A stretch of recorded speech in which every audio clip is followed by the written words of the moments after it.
Liz, thanks for joining. Thanks for having me. How are you? I'm good. I'm good. I'm in the studio. So it's Excellent. good. Good. So just before we started, just now, you were showing me a new painting you're working on that has a kind of horizontal format. Yeah. You said the dimension was about 14 inches by maybe 5 feet or so. Is that Yep. right? Exactly. You're an abstract painter, you would say, right? Yeah. Yeah. And I was just wondering if you had to fight the tendency to see a landscape, or not to see a landscape, but to make it into a landscape with a format like that. Exactly. Yeah. I think that's what kind of interested me about it was that I was thinking about these Al Held paintings where there's this strange perspective and this very short um, you know, it's like a short canvas, it's very wide but very short. And so the space is almost like looking in between slats of a fence or something, right? But then you try to fit all of this stuff in. And then yes, also not just for me, not just make like some sort of rolling landscape where you just place all the objects where they should be gravitationally. I mean that would be great if someone else wants to do that, but I don't want to do that. Yeah. Did you paint representationally at one point? In school, but it was never really fully my thing, I would say. Where did you go to school? Alfred University for undergrad. And then you Um, went to Temple for grad school, right? yeah, Sorry, Tyler. Tyler. Tyler. Tyler, Oh. yeah. Yeah. Did you work with Donna Nelson? I did. It was amazing. Yeah, she was so good. She is a legend. She's actually going to be on the podcast next week. Oh, that's amazing. Yes. Yes. She talked about paintings being energized by specificity. And I'm just like, what? Yeah, of course. And then, referring to historical paintings like Pollock and de Kooning and so forth. I'll ask her specifically what Yeah. she meant by that. But do you think about how did her teaching inform your work?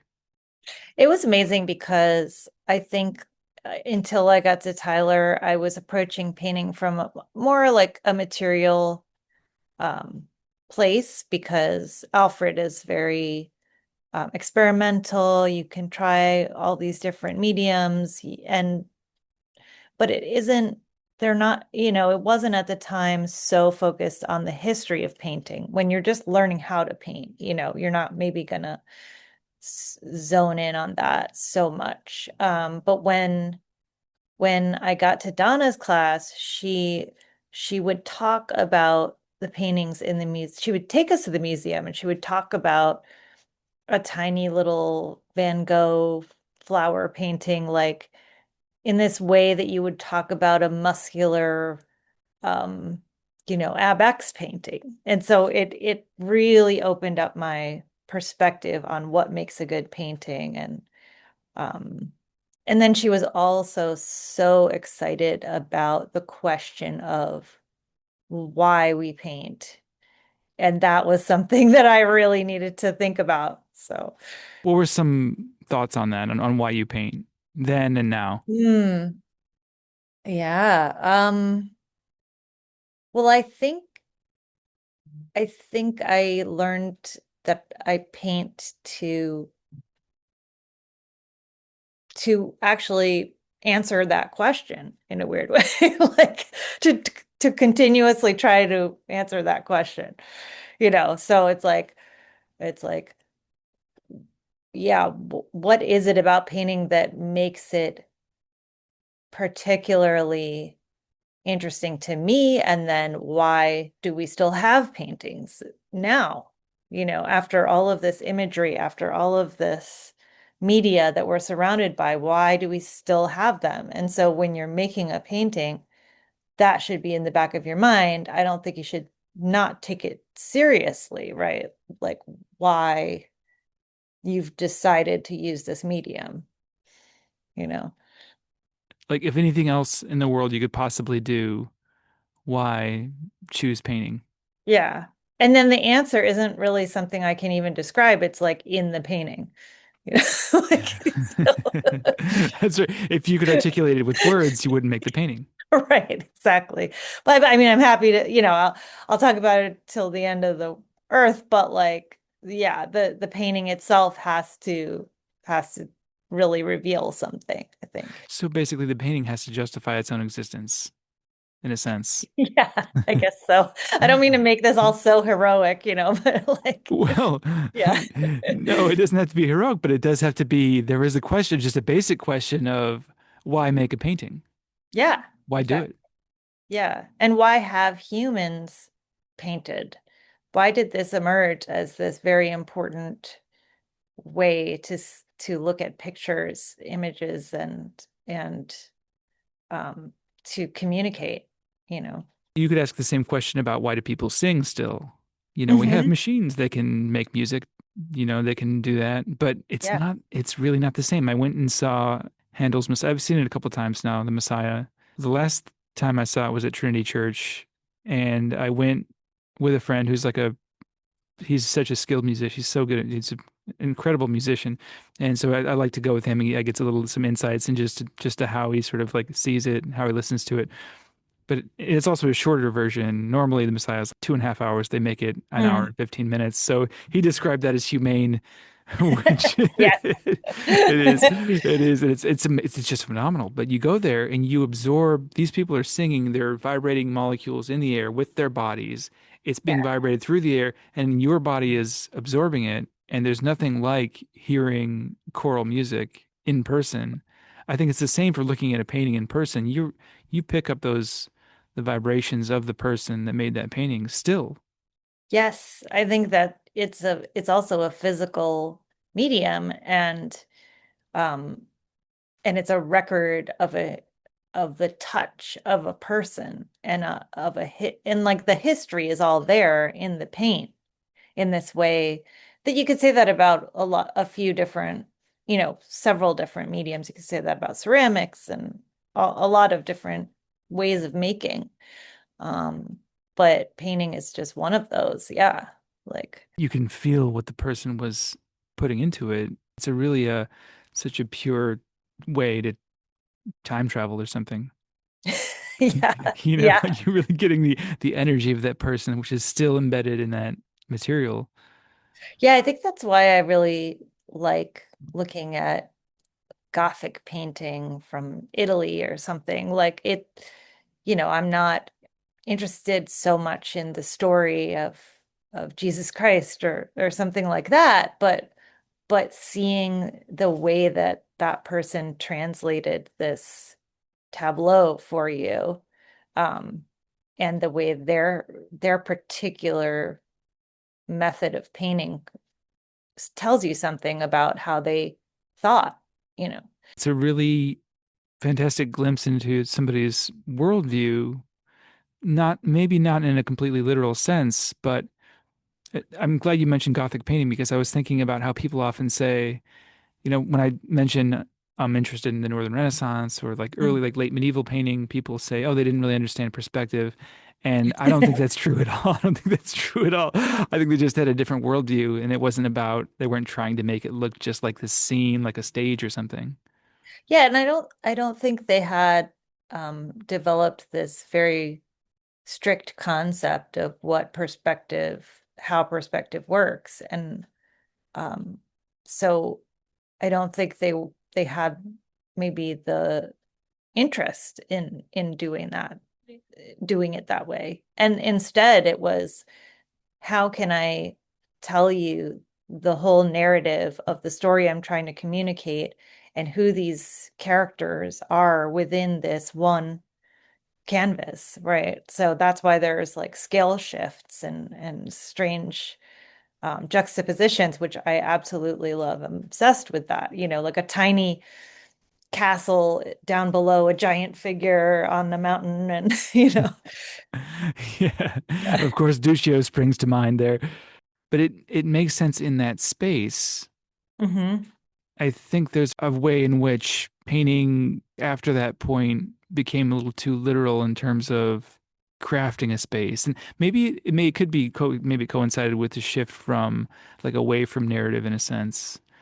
As you said, they were trying to fit all this stuff into a like they're telling a story and they're trying to fit everything within a certain space in a certain way that it would be communicated to the viewer, I suppose. Yeah, and I think then later with the advent of all the scientific discoveries and the idea that someone should observe the world and try to see it for its reality, right? Then that idea of perspective was so much more important to them. Um,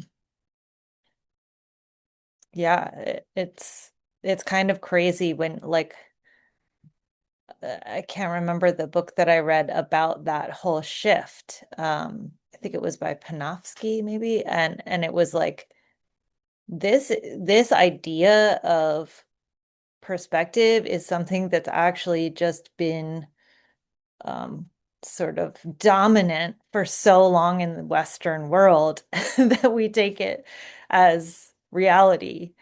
And it's not like it's not a good representation, but it's just it's only one way to understand seeing, you know.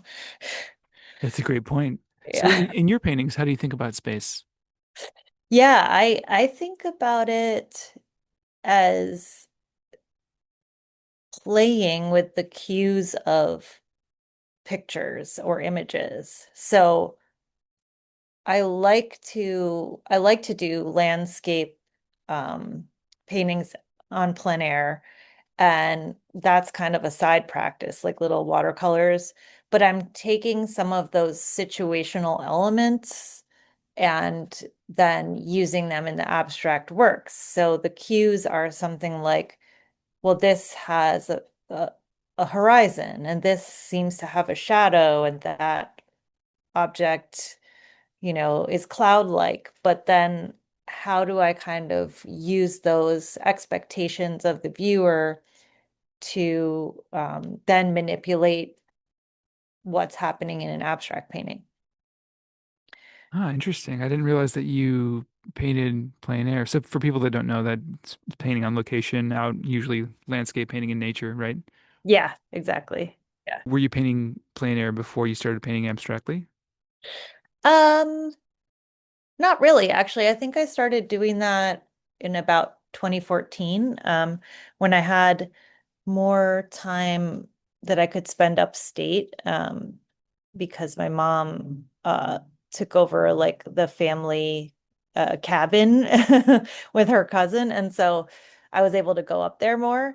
And then as I was there, I just started drawing as you do, and then I was like, oh wait, I really need to make more of these. Like I was just kind of obsessed with the sort of feedback loop of it all. Like you look at you look out across a body of water and you make one drawing and you depict the mountains one way, and then the next drawing you realize, wait, I could totally simplify this. I could depict them in a completely different way. I could stop including all these details, and what does that look like, And so there's like a million ways to paint the same scene, like, or draw the same scene. And and then also it's kind of like just an opportunity to be in the environment in a different way and be present in that environment. So, yeah. I like the way you put that there's so many ways to draw the same scene. You could say the same thing about every moment, how you view the moment and consciousness. Like Mhm. how are you looking at it? Do you look at it through a lens of this isn't right, I don't like this? You could have the exact same situation and it could be a great experience or an opportunity, or it could be Mhm. the worst thing that ever happened to you, depending on how you see it. And there's so many different shades of that. Yes. Yeah, definitely. Yeah, I feel like that's something I'll be learning my whole life, is how to look at situations differently. Yeah. It's probably the hardest thing. It's Yeah. it's really tough because it's hard. You have to do that in the moment. Just like when Mhm. you're drawing, I think it's a great opportunity to create. I think drawing and painting are such nice ways of slowing down the consciousness and creating more awareness. Just the act of doing it, you have to notice something. Yes. There has to be some noticing there, and there has to be an awareness there. So in your work, you were painting things from life and bringing that back to the studio and sort of maybe thinking about a moment. Would you start with those moments that you did plein air and then use Mm. that as a starting point? I didn't actually. And for a little while, I was kind of like, these are just two separate things, because I already had my abstract practice and I wasn't sure if they should really necessarily meet. But I think at the time that I started doing plein air, I was doing a much more like regimented set of parameters within my work and it was about color and geometry and it was a loose geometry, it was a soft geometry, but I had a lot of rules that I was following with the abstract paintings. And I think then that continued practice of the plein air painting started to um, entice me to bring in these more organic elements, these like little blips of what I think of as like a little picture of a part of a landscape or something. Um, so yeah, and sometimes I think of them as like storms too, like little storms coming into my abstract painting. So it sounds like this is a way to shake up the painting that you were doing, the abstract Mhm. painting. So when you got out of grad school, you were making purely abstract paintings at that point? Yes, yes. In grad school, I think I pared down my work quite a bit in grad school so that it almost felt like this primordial version of everything I had learned. It was very direct. It was very um, focused on color.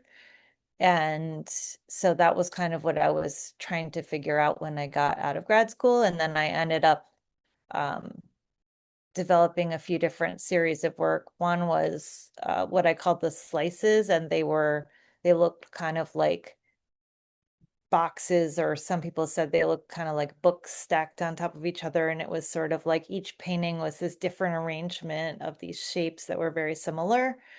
Um, yeah. So But you had a pretty specific structure and a set of yeah. rules. Yeah. Yes. And then yeah, and by the time, as things went on, I developed these different sort of sets that I was following for myself for a while. And that was a good way to know how to begin, and I don't think that's a bad thing because especially with abstract painting, you do really benefit from having some parameters.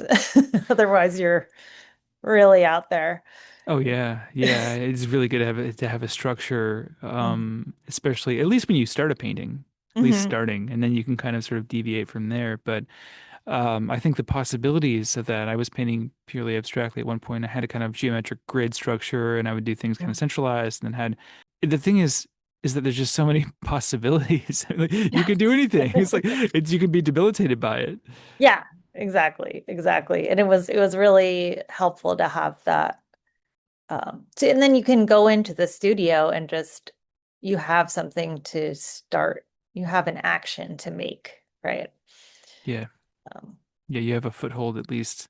yeah, and I still have that. I think that my vocabulary expanded over time. The more that I sort of collected these experiences, then I was able to employ a bunch of things from each series of abstract work that I did, and then also from the painting from life and all of these things. But you never think about narrative specifically in your work. Um, I think you could say, I mean, it's like situations more than narrative, I think. And there are things that could be called characters that pop up over and over again. So that could be narrative, but it's not. Yeah, it's not very directly narrative. Not necessarily a narrative that is specific. Yeah. Because I think I'm discovering what the players are doing as I'm painting. And so I guess that wouldn't be exactly a narrative. Like you don't really know necessarily. You're Yeah, kind of yeah. I had a conversation with Jonathan Allmeyer, who Mhm. did you guys go to grad school together? Yeah, well, we were there around the same time, overlapping a lot of friends, and so we know each other well. Yeah. Also a student of Donna's. Hmm. I was just struck by some of the things he was saying, and then he was the one I saw you recently at Donna's video Yeah. screening at Canada Gallery, and Jonathan was talking about, well, they use a lot of the same language, which I really appreciate that. He talked about the idea of paintings. I'm not sure if Donna mentioned this as well. I can ask her later, but if paintings are, what kind of agency you would ascribe to paintings? Do you consider paintings to be alive in some sense? Yeah, in that same sense of like it's this record, I think. And yeah, and also there's this energy that comes from the way it's painted that I think is just so important. And not everybody agrees with that. I think some people see a painting as just a means to an image, right? But I don't see it that way. I want to know, I want to feel how you made some decisions. And so it's like, yeah, there's almost like time in the painting, right? So that's very alive. Um, yeah. So, do you see a difference between image and object? Oh, definitely. Yeah. Yeah. But I like to play with it. You know, like um I think it's fun when image and object start to blur a little bit. But I'm much more in the world of pictures and images. I also that's something that I learned from Donna. She would always talk about the word picture. And she would bring up the word picture and having gone through undergrad, I thought, well, nobody says picture, right? But I think it's a good word to kind of differentiate because our we have image, which is I associate with like photography, film, and that kind of thing. And then what is the other thing? It's still kind of picture over here. And you kind of have a little more um like picture might not be so connected with the truth or something, right? It's good. I like that. Well, also, what's the difference? Like, you don't paint an image, you paint a picture. Yeah, exactly. I mean, some people might. I don't know. Yeah. I just like it. It's kind of a more free idea. It does refer to something else. I never thought about that specifically, but the idea of making a picture seems more in line with making an object, perhaps, Hmm. versus an image, which is static, Yeah. and maybe it's not alive. Oh yeah, and maybe like um maybe an image connotes that you're captured something in the middle of its action. And you only have this one frame or like this, you know. And and maybe the picture is a more like that Duccio painting where it's like we're trying to fit in these many multifaceted um story in. So maybe my work is more narrative than I realize. I don't know. Yeah, I think well, when I look at it, I get a sense that it is, but it Yeah. maybe is not a narrative that I could articulate with language. Yeah. Yeah. That does feel like there's a narrative quality, maybe in the same sense. I'm not saying that you paint the same way as Jonathan Lasker, but when I look Hmm. at his paintings, I get a sense there is a story and there are characters. I Yeah. might not know exactly what's going on in a literal sense, but I get a sense that there is action happening, something beyond an image. Yeah. And also it's like in the world of abstract painting, I think Lasker's work, there is this kind of feeling of maybe a figure and a animated sort of object, right? And I think that's where I land too.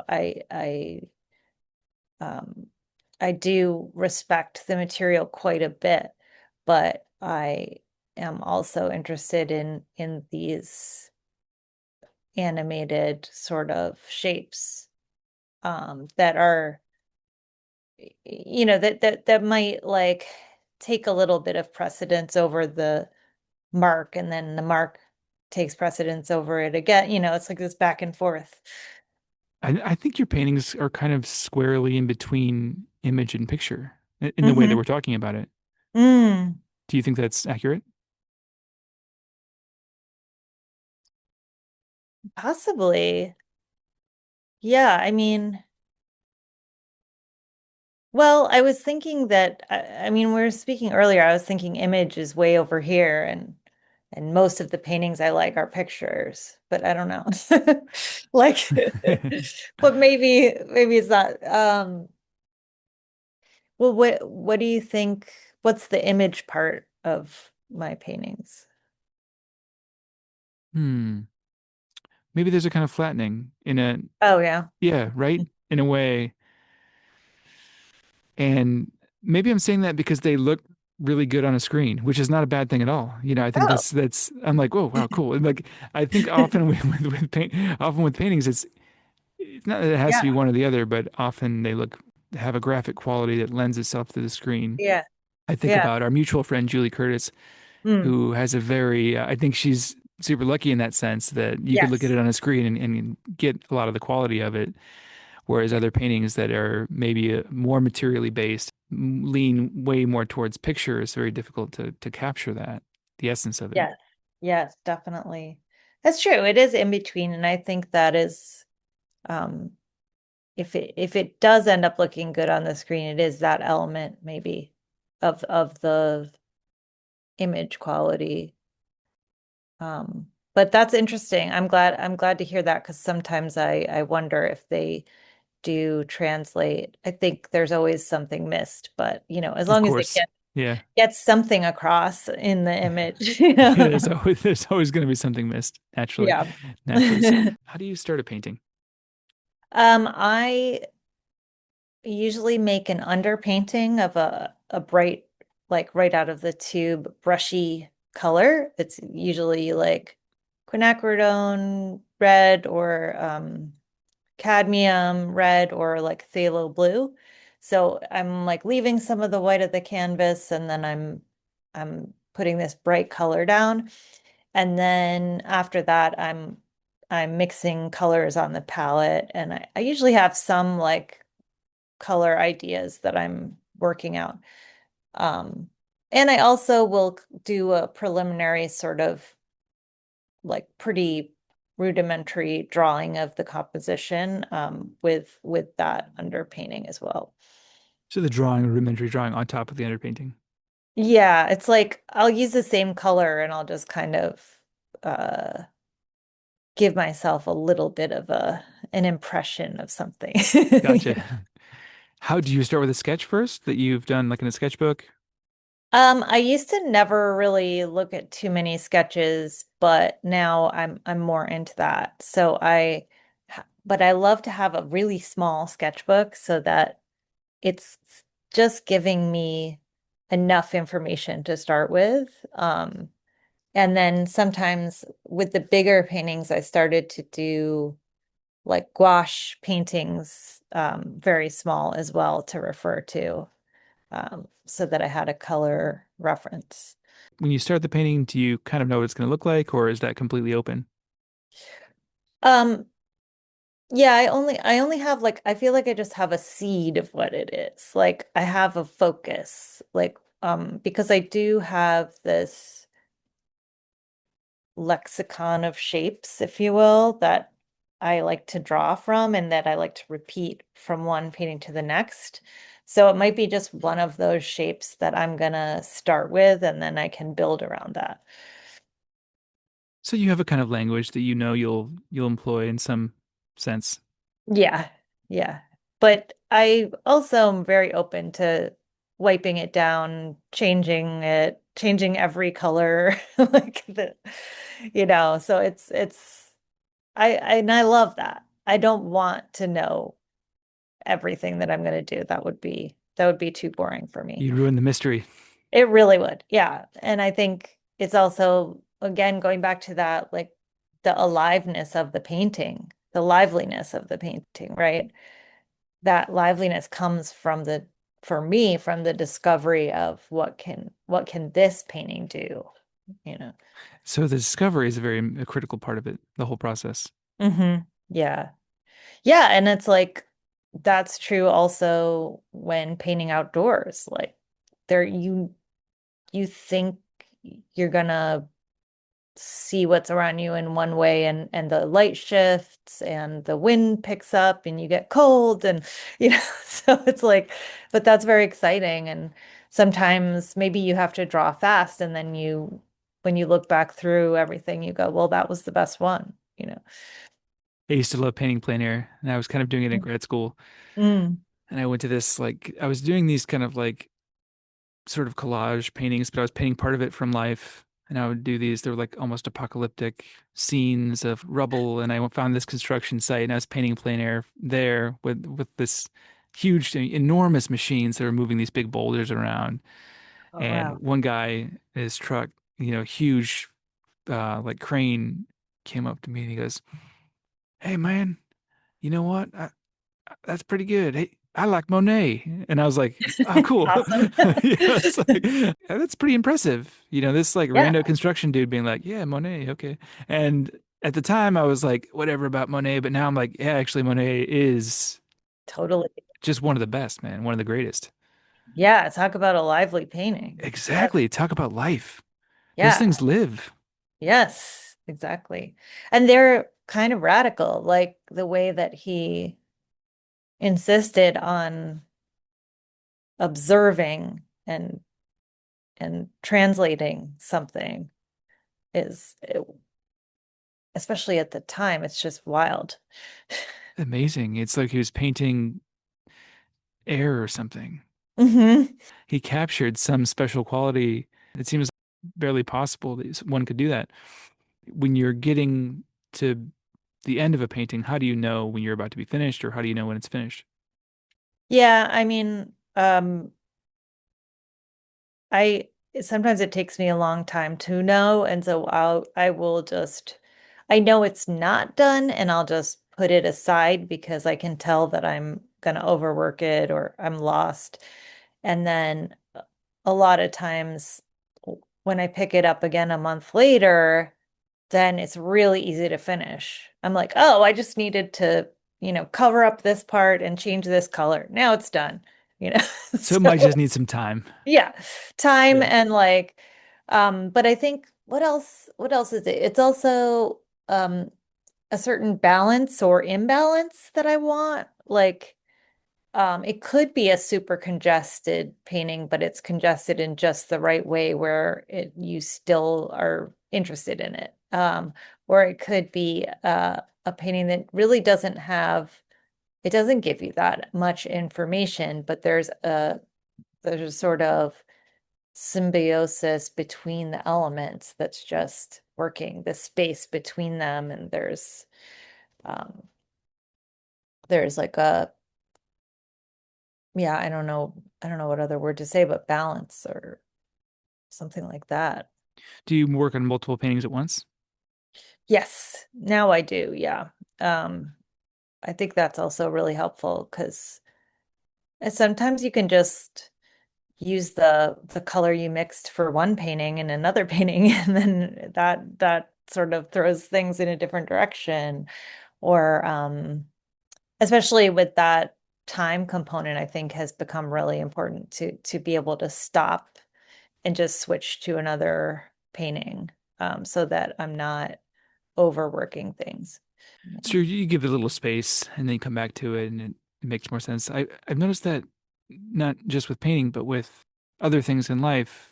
I do the New York Times crossword, mini crossword or the Wordle or something like that. And if I can't get it, I just like leave it alone for a while, then I come back to it, and then I usually solve it right away. Yeah. Well, that's an interesting thing about, I think that's true if you are learning, say, learning an instrument. You could practice all day and never get it. This is something I've heard. And then if you go to sleep and then the next morning you try to play that same thing, you'll be able to play it a lot of the time because your brain has like finally processed everything that you learned. So, I think right. I think that's about it's a processing hmm. issue. And painting is the same. It's so much about giving it some. I feel like that might come with age too. Like the older you get, the more patient you are in some ways with it. I remember trying to just paint something as quickly as I could, and then moving on to a different series, and then going at it in a certain way. And every 6 months, it was a new body of work and a new style, like which I think Yeah. is important for the time. But as you slow down, it becomes deeper in a sense, I think. Yeah, there's this urgency and this fear that kind of drives you when you're first learning how to paint, and everything feels very um dire almost like and I don't feel that way anymore. I feel confident in my language. And so if something doesn't work out, that's too bad, but it doesn't crush me. That's good. Yeah, it's important. I Yeah. was listening to an interview with Richard Linklater, Mm. and he was talking about being in his 20s, and if he was on a boat and his film negatives and his best friend fell out, he would save the negatives. Oh no. That's insane. But that's the kind of mentality that an artist has when they're young. Yeah. You're just like, it's the most important thing. It has to be like that, Yeah. and then you get really upset and you throw things in the studio, but then Yeah, as you, so there's a time and place for that, but it's really nice to sort of settle down into a more confidence in your work and in your practice. definitely. Yeah, I think it's a longer game, or it's like I see myself more in this just category of humanity as an artist. And so I'm just contributing, and that feels like a better way to think about it. I think so. And I think we think about things a little too literally in terms of making art, what it does, what it's for, Hmm. and it's really important. Just the act of making art, as I said before, slows down the consciousness, makes you more aware. I think it prevents the culture from stagnating. It's really a necessary thing, and it's easy to say, "Oh, it's just what's it even? Who cares about? I'm just making a painting. What does it matter? All this stuff is happening in the world, and but it is really important, and I think we to just make art is a contribution to the culture and to yourself and to other people around you. Yeah, and I also just think that what I learned is that I can't help it. That's just who I am. Like I just have always been an artist, and so that's what I'm gonna do, you know? And that's just so freeing when you admit that to yourself, because then whatever successes you may or may not have, it's not so connected to what you're doing, you know? When did you move to New York? 2004, right after grad school. Yeah. And so you've been here ever since. Yeah, and I'm actually lucky enough to be in the same loft in my studio as in here, as a live work loft in Williamsburg. Um, yeah, Amazing. Yeah, you're one of the few people that I've met that also has a live workspace. yeah. I think those spaces are fewer and fewer as the sort of artist commercial space. Like it's probably just the real estate situation in New York, but I think if you're lucky enough to have a space like that, it's really a privilege. Yeah, and it's all because actually there was these artists in the 80s in Tribeca who fought for this thing called the loft law. And so if you organize with your building, you can, you know, you can stay as a tenant and not get kicked out for living in a place that isn't completely up to code. So it's amazing. I'm always like thanking them in my heart that they did that, you know. Same. Yeah, yeah. So you've been there this whole time. Yeah, this whole time. Yeah. For work, what did you do when you first moved to the city? Oh, I worked briefly at retail for Ann Taylor. That was pretty bad. So then I worked, then I got some jobs working for artists. So I was working for Marty Keller and Karen Davy and Lucio Pozzi. And it was like piecing it together, like they all needed me for like 1 or 2 days each. And so, but I loved it because I got to hang out in Tribeca in those giant lofts. And I did a lot of admin work for people. Like at the time, I sort of grew up in the right time where I knew how to use a lot of technology, and those artists maybe didn't know as much about how to use everything. And so, I was like working on databases and digitizing slides and things like that. So this was like the mid 2000s. Yeah. That was your in. That was your way in into the art world. Yeah, it was great. It was great. And it was cool to see how one runs a studio.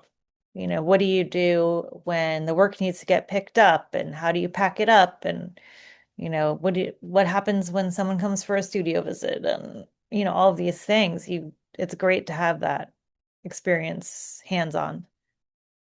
I think the first time we met might have been at Sardine Hmm. Gallery that was in Bushwick Yes. back in, I want to say this is like maybe 2019 or something. Is that Yep. when your show was?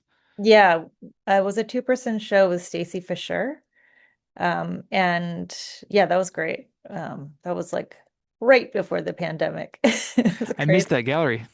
Yes, that I do too. It was wonderful. It's kind of too bad that Bushwick I guess there still are some really cool galleries at Bushwick. But like there was an even bigger scene for a while, I think, you know. What, yeah, it was. I feel like every artist was in Bushwick maybe 10 years ago.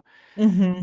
And that was a great, yeah, I missed that. That was a great space. I curated a show with Letha Wilson upstate called the Mushroom Show at her place up near Nice. Hudson. And then we did it again. At least I think Letha had a piece in the one in Sardine, but it was Lacey and I who ran Sardine put on that Yes. show. And that was one of the last things. I think actually that was the first time I heard, that was the first time I heard about COVID. I had a friend, oh my Hmm. God, it's just dawning on me now that at your show, my friend Doug, who's often in the know about worldly things, Ah, told me about these whispers of a yeah. virus coming out of China, and I was like, I was like, that's a little weird. All right, yeah, he seems to know about this stuff, and I kind of like forgot about it for a couple months, and then Yep. in March, it all came down. Yeah, I look back at those pictures sometimes. I'm like, wow, we didn't know what was coming. You know? Yeah, whoa, Yeah. yeah, man. Hmm. Did you have some shows coming up? Right now, the next thing will be in November with Show and Tell Arts. They applied to have do a show at PS 122. So Ah, I'll be in a group show there. And I just was in a group show at a Bushwick gallery, uh, Star Suites. And so that was a great little group show. I loved everything in it. oh, nice, very nice. Yeah. So, in terms of art that you look at out in the wild, at museums or galleries, what do you gravitate towards? Yeah, I do really go for those like early Renaissance, Gothic, medieval paintings. I always go back to them. And but I love to go to the Met. It's just there's always endless things to look at. And then yeah, I mean, and then it'll just be like there's just some amazing show in Chelsea. I'm thinking back to the Miyoko Ito show. Was that Matthew Marks? Like I was just blown away by that. So I think it's just like keeping my eye out for whatever is going on. But but the museums are amazing. I mean, the Whitney, MoMA, all of them with all of their problems and everything. I still, I still can't not go to all of them all the time. Um, I mean, it's an incredible privilege to have those here. Yeah. They're so ab- good. Yeah. I And mean, even this the Guggenheim, like even though everyone trashes the Guggenheim because of its weird architecture, it's like I love being in that strange environment, you know? it's there's nothing like it. Yeah. You know, Yeah. how often do you get to go in a building that's just a spiral? Yeah. It's so And weird. some shows really work. Like there was that sculptor, is it Gigo?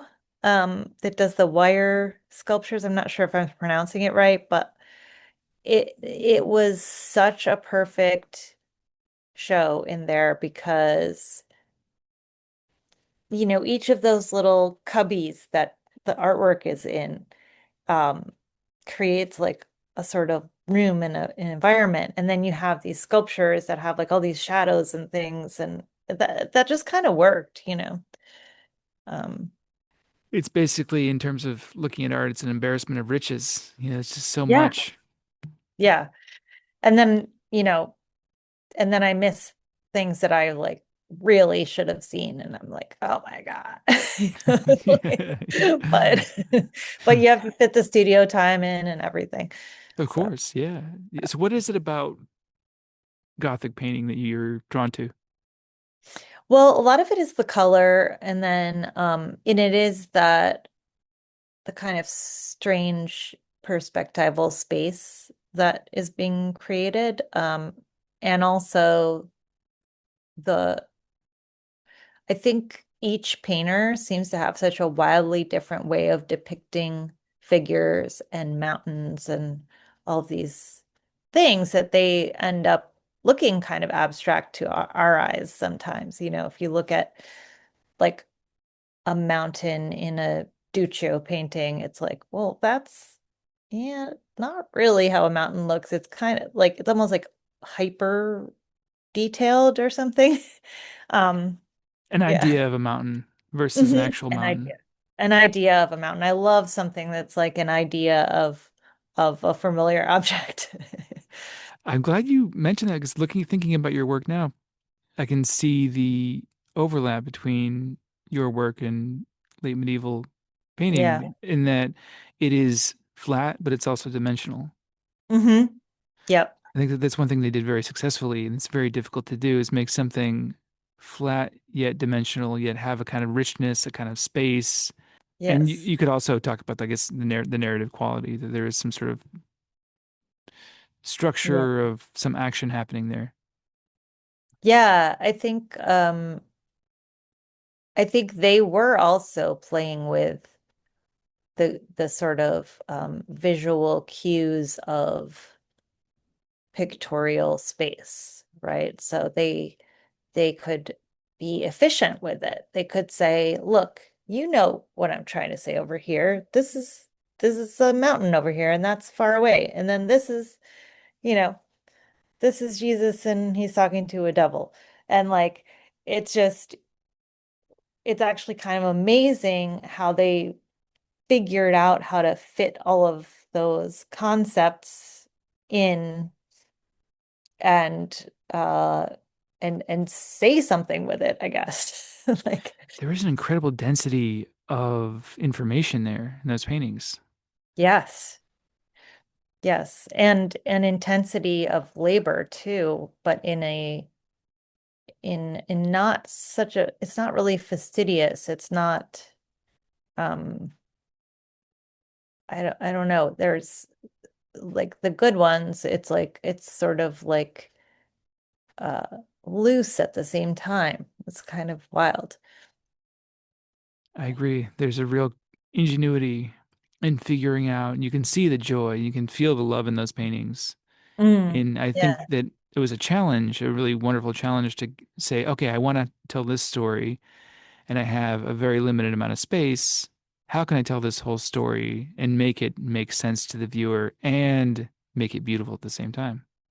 Yeah, and then there's that you can see that desire to just draw draw the viewer in with exquisite beauty too, or even horror, even something disturbing, right? Or Um, both. yeah, yeah, I think it really had it all in terms of the richness of what painting can do. And it's such slow painting. I hadn't Mm, thought about it in those terms necessarily. It was another the conversation that I had with Julie mm, Curtis. She mentioned that our culture is very quick. You know, there's fast food, there's fast fashion, fast art. I never thought about art in our culture now as being fast, but it's very quick, especially if you compare mm, it to slow painting. And there's a painting I saw a recent show.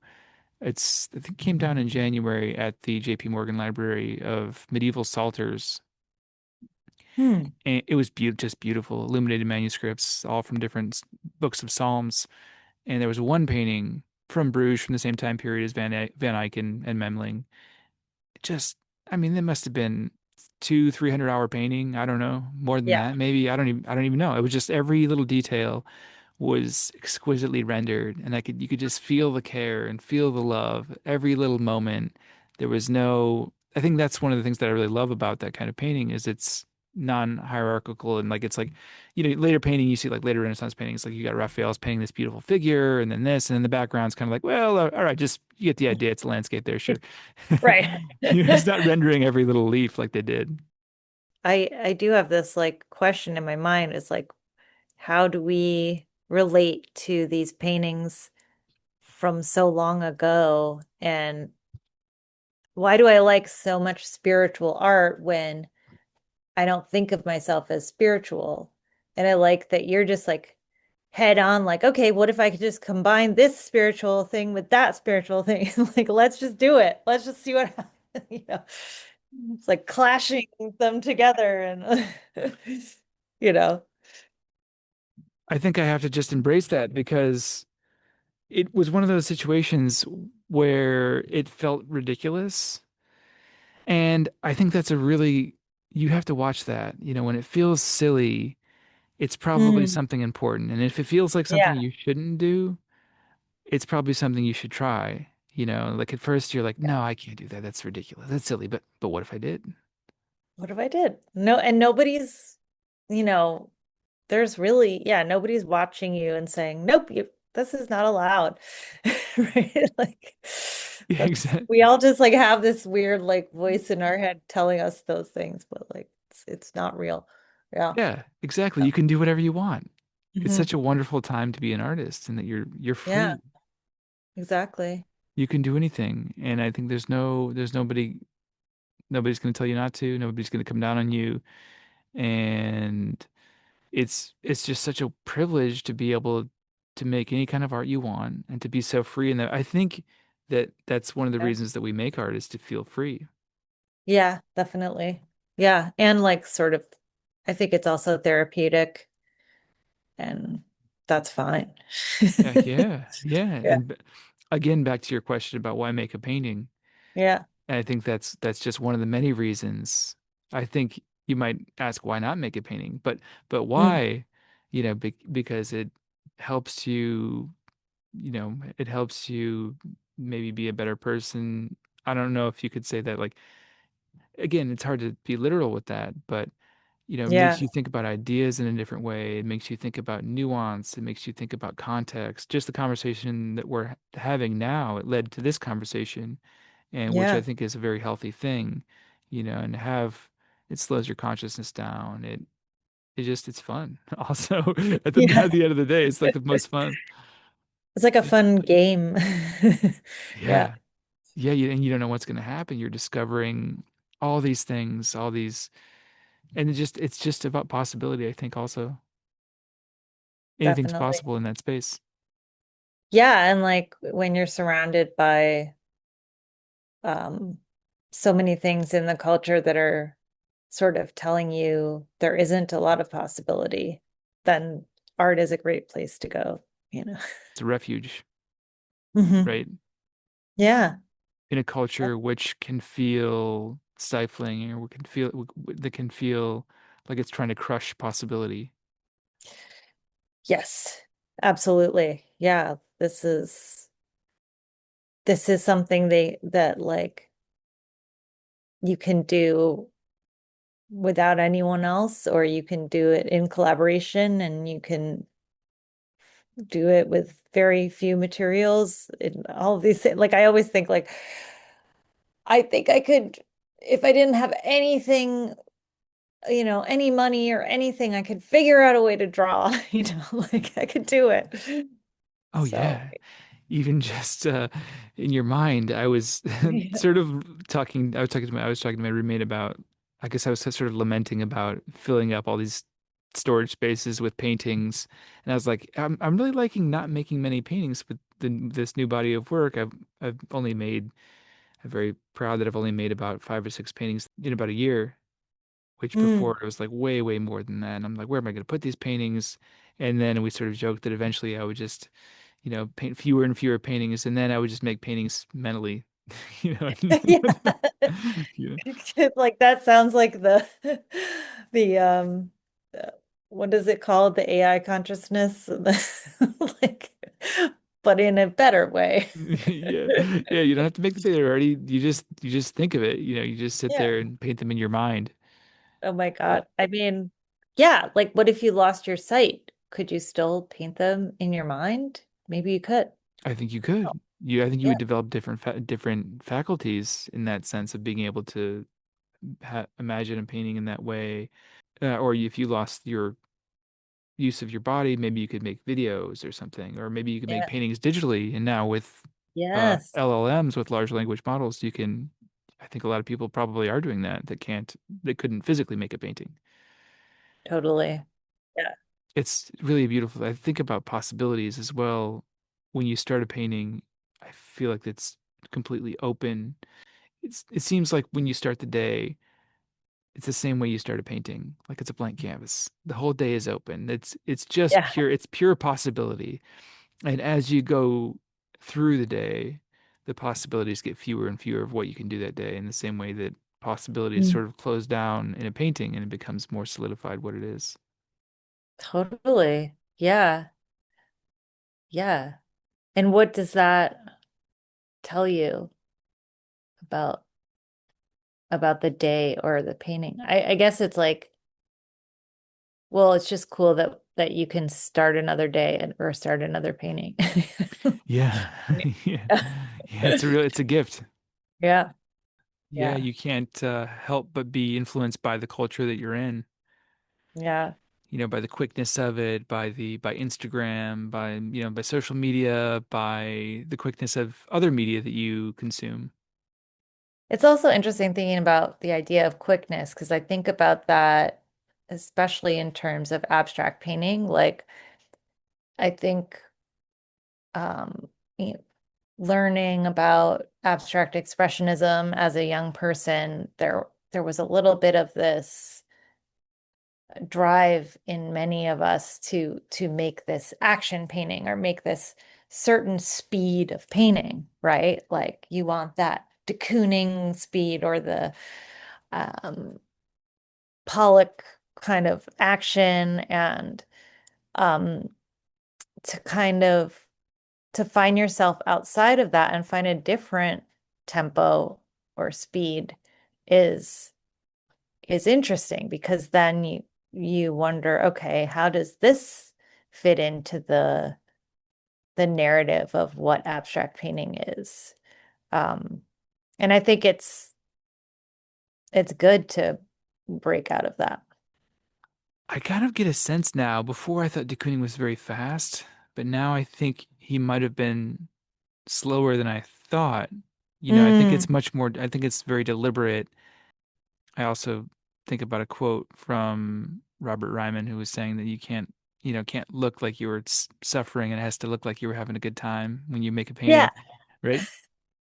Yeah, I think of that as like the morality of painting, right? That we were taught that there's this freshness and this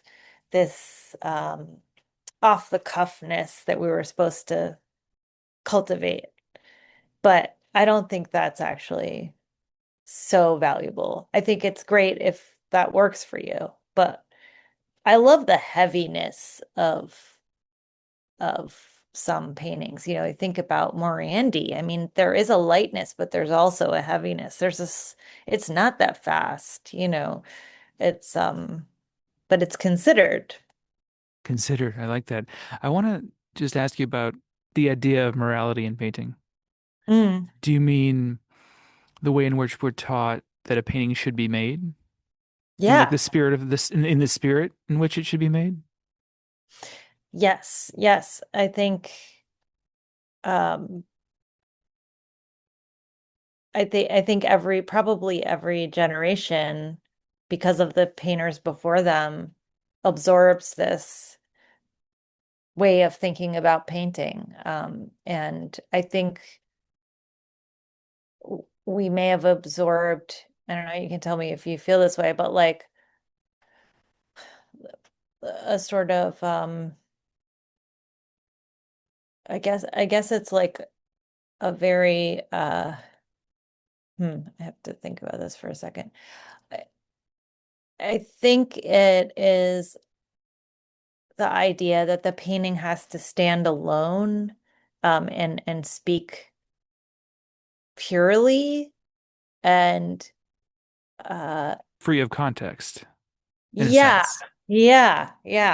But And that nothing was, is ever really free of context. yeah, exactly. Cultural Yeah, context, for one, you are a person coming from a certain time, place. You have certain influences. You're from a certain socioeconomic background, and so on and yeah. so forth. You're male or female, Or or non-binary, and non-binary. Thank you. yeah, and like you, exactly. And then for some reason, for I think good reasons, people wanted to shed themselves of all the context because that was an interesting, um that was like an interesting conundrum or something to try, right? But then it didn't need to be a prescription. Like So that became a prescription. You think you yeah. think it was kind of an experiment that sort of like Yeah. went off the rails? Yeah. And I don't think it was any Yeah. artist's intention. I think it's just like more what happens I when blame you, modernism. yeah. It's just modernism and that maybe art historicization of everything, um and the way we have to figure out how to teach um art history and art, which I love learning all those things, but then yeah, it can become oppressive and you have to find your way out a little bit. I consider myself to be a recovering modernist. Yeah. Okay, that's interesting. You know what I mean? Yeah. Because it that is a narrative we've been indoctrinated in this narrative that a painting should stand by itself. You should be able to look at this painting and it's independent of anything. It's this Greenbergian, Yeah. this Greenbergian idea of this essential quality of painting, which is always going to be false because there's always going to be a context. Aesthetics is always contextual. Yeah. Yeah. And I think it's like it's a helpful tool to sort of like not get too caught up in the context as well, and to want your work um to speak independently of context, but it can't completely, this idea of purity is really dangerous, I think. Either The way, purity. right, right. That's a good point. Either with context or without. As soon Yeah. as I said that, I kind of regretted it by saying that, by thinking that, of course, it's contextual, but that I said aesthetics Mm. is always relative, but I don't know. I don't think it's always quite relative because I think across the ages, if you look at like some of these cave paintings, that's that was beautiful then. And it was Hmm. beautiful 100 years after it was made. It was beautiful 1,000 years after it was made. It's beautiful now, and so that there is a kind Yeah. of sometimes I think even context is contextual. Yeah. And like, why would I like the Duccio painting if it was about context, right? Like, well, I'm, you know, not religious, so why would I like that, right? But it's about so much more than that. Yeah.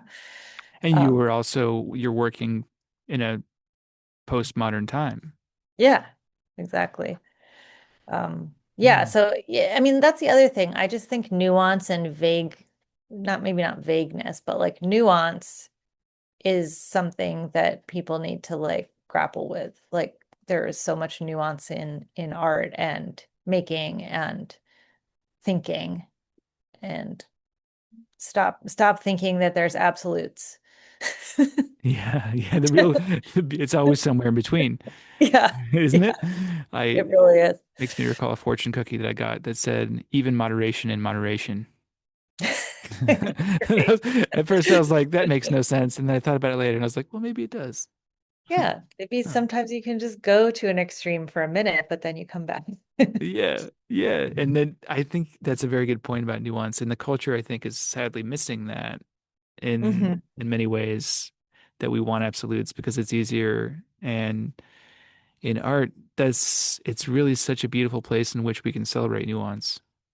Yeah, definitely, definitely. Those are my favorite types of works is when you find these overlapping nuances that you never expected or yeah. This is like full circle to why make a painting, right? You get at those Yeah. nuances. Totally. Yeah. Yeah, I mean, and to find the confusing elements of your own perception. Yeah, and you're sort of attempting to make sense of perception and Mhm. make sense of those nuances and to make sense of your experience in that way. Definitely. Yeah. I really get a sense of that. I feel that in your work, like you're working through it. You're discovering things, and there's a real liminal quality in that it's not quite representational. It's not quite abstract. They're not really big or small paintings. And you've got that painting that is like a strange horizontal shape. Now, and there's a lot of like, well, that's interesting. They're like things that are kind of in between, right? Yeah, and I guess it's like it's a nice place to be where you can approach each painting specifically for that painting, like you take it as a particular experience each time. Um, and I only think that that works though by having the vocabulary that I've built up, so that I have something to rely on to work with. But but yeah. A vocabulary which is pretty specific, right? Yes, yes. Yeah, yeah. And a couple years ago I realized like, oh, I should actually start cataloging these shapes so that I remember them and I remember to use them again. And then I have this sort of record of the things that have sort of like emerged out of my psyche is how I think about it, really. Um, How do you think about specificity in your mm. paintings? A lot of times it's like how edges meet, how colors interact. Um, and that's where the constant discovery really happens. So I think the shapes and the characters are there as an armature for these experiences of interactions of paint and color and texture uh, and even illusion, really. So it's Um, basically the places where these shapes meet, the places where the lines meet, and that kind of goes back to what I was thinking about the liminal quality in your work. It's really about the yeah, edges. It's about where the shapes meet, where these things meet, where the intersections are. yeah, and then you have an opportunity to create space or to disrupt space or to flatten things, and there's just endless possibilities there. Is it the devil is in the details or God is in the details? I think it's just the devil, right? I'm not sure what that quote is, but I think if, like in painting, God is in the edges, right? Like you really Yes. see, I think about that with somebody like Morandi as well. Like you really, Yeah, really get a sense of that's where there's so much love in the edges. absolutely. Yeah. There's so many great paintings where I've been so surprised seeing it in person and seeing the actually the very underdefined edges, like, or edges that are just defined, like, and that's where I want to be. I don't like the hard edge in my work. Like I want to find where you believe this delineation, but it's also pretty scant. Like, So it's not too hard, not too soft. yeah. Because you want to, again, going back to the liveliness, you don't want to lose the liveliness. And there's a way to define the edge without killing it. It's a delicate balance, though, isn't it? Yeah. Yeah. You know, if it's too loosely defined, there's no edge there, and Oh, it can, yeah, you don't want that muddy, that real muddiness because then, you know, then you just feel lost. Yeah. so you have to have, it's always a balance, right? Hmm. Yeah. And each situation is different. Like you could say you almost can't make a rule. You could be like, no, but you can't have a dry brush at an edge. It's like, well, I could here. So I guess that worked. That's really like a critical part of the whole process of making art is not saying it has to be like this and leaving space for nuance, leaving space to do something differently. Whenever I say something like absolutist, I think, oh yeah, this is true, except when it's not. Hmm. It's that's Yeah. always the case, except when it's not. You know, I'm always going to do this, except when I don't.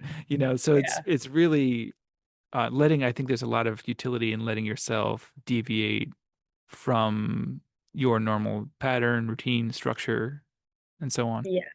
Yeah. Yeah, I mean, I think building a structure so that then you can deviate from it. I do think it's very important to have structure and to be specific and to sort of like put your foot down in some areas where um so that so that you are making specific work. So it is a bit of a like back and forth, I think. Finding that right balance. Yeah. That's good. I love that you talk about painting in terms of morality. Yeah. It's an interesting concept to parse out, I guess. One of my Yeah, studio mates does realist paintings in like the atelier style. Do you know this sort of movement? That's a little bit. Yeah. I think I get a sense, at least he and other people that I've met that work in this way don't consider themselves to be artists in the contemporary sense. They consider themselves to be more craftspeople, and I find this very interesting that they're making paintings in the style of Rembrandt, very highly skilled paintings, but they're not trying to add to the conversation in certain ways. And he was saying something about he was implying there's like a moral imperative not to make a bad painting. And Hmm. I was interested in that. I mean, of course, what does that mean? What does that look like? What is a bad painting? What is a bad painting to you? What is a bad painting to someone else? Might be a different thing. I think what he meant, it just that if you're looking at a bad painting, you don't feel happy. It makes you feel like, Hmm. oh no, it's a bad painting. You don't feel good looking at that. And there is something to that. When I look at something that is, I went to the Dan Flavin show at David's Werner, and Yeah. I used to work there. I was like the handyman. And I'm still a little traumatized from having to like touch up those walls at a Dan Flavin show because Oh God. people were doing selfie. It was like selfie pandemonium at that time. It was like 10 years ago, whatever it was. Yeah. And so every morning I would go in early in the morning and paint the walls after being just horribly scuffed because people would get behind the lights and stuff. And I'm like, ah, Dan Flavin, I guess I'll see this. But I went in there and I just like felt happy. I just felt happy because they're beautiful and they're bright lights and you can't describe it specifically that it is, oh, you have these elements and they're designed to make somebody happy. But I think having a side effect or whatever you call it of just bringing joy into somebody's life with something beautiful isn't a bad thing. No, exactly. Well, it made me think that whole thought made me think about why did why was there a time when when bad painting was cool, right? And this idea, like I think if you love painting, then you do kind of adhere to that, the idea that making a good painting is your imperative. And uh but knowing at the same time that there's plenty of people who look at painting as pretty useless, people in the art world, right? Who think this is a medium that is not contemporary, that is not relevant, and if I'm going to paint, it's going to be, a sort of criticism of the history of art or, right? So in a way, you like if you're painting, you are choosing to believe in what you're talking about of like making something that that sings to the eyes or something like that. Um, I think if you're a painter, you have to be a believer. You have to yeah, believe in it. yeah. And you certainly are. So thank you. Thank you so much. Well, Liz, it's been wonderful chatting. I wonder if there's Yeah. anything else that you'd like to add before we go. No, I just loved talking about this in a really like a philosophical sort of way around painting. I think that that is always enjoyable. Well, Liz, thank you again. All right, it was great. Take care. Take care. Bye.